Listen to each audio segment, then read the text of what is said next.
let's take this question. If the two balls of given mass and charge are released, which of the following is incorrect? Which of the following is incorrect? Arrangement in equilibrium.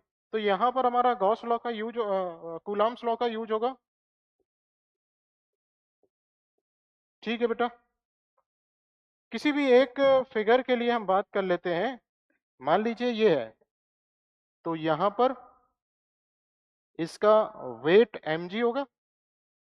ठीक है, यहां पर जो भी electric force लग रहा है वो होगा। और अगर हम इस लाइन को ऐसे आगे एक्सटेंड करके ये एंगल देखना चाहें तो ये एंगल कितना हो जाएगा, इस थीटा के बराबर ही।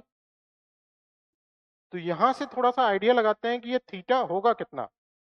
तो हम देख सकते हैं कि टेन थीटा, यहीं पर लिख रहा हूं मैं, टेन थीटा इक्वल टू कितना हो जाएगा, F E upon M G. Tan theta equal to F E upon M G. अब एफ ई क्या है, किन्हीं भी दो पेयर्स के लिए हम बात करें तो कूलम्ब्स फोर्स तो बराबर होगा, एक चार्ज जितना फोर्स दूसरे चार्ज पर लगा रहा है उतना ही फोर्स दूसरा वाला चार्ज पहले पर लगाएगा। ये तो न्यूटन्स थर्ड लॉ भी है। तो दोनों ही मासेस के लिए एफ ई तो बराबर है। फिर mg दोनों के मास अगर अलग अलग हैं तो अलग हो जाएगा, सेम है तो सेम हो जाएगा। इसका मतलब आप कह सकते हैं कि tan theta is inversely proportional to mass.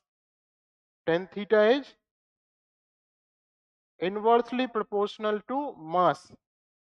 जिसका मास ज्यादा होगा उसका tan थीटा कम होगा, और tan थीटा कम होगा तो ऑब्वियसली थीटा भी कम होगा। थीटा और tan थीटा तो प्रोपोर्शनल है। तो अब हम देखते हैं कि जिसका मास ज्यादा है उसका एंगल कम होगा, और जिसका मास कम है उसका एंगल ज्यादा होगा। ठीक है बेटा, चेक करते हैं। यहां पर ये मास 2m ज्यादा है तो ये एंगल थीटा वन कम होना चाहिए, लेकिन ये एंगल थीटा वन तो यहाँ पे ज्यादा बोल रहे हैं। इसका मतलब ये वाला स्टेटमेंट इनकरेक्ट है, ये वाला स्टेटमेंट इनकरेक्ट है। सेकेंड वाला देखते हैं। दोनों मास बराबर हैं, इसका मतलब है बीटा वन और बीटा टू बराबर होने चाहिए, और यहां पर बोल रहे हैं beta two greater than beta one. That means this is also incorrect.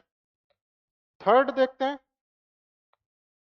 मास दोनों बराबर है एम एम, और एंगल भी दोनों बराबर है एम थीटा।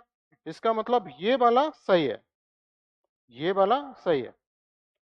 फोर्थ नंबर पर डी देखते हैं।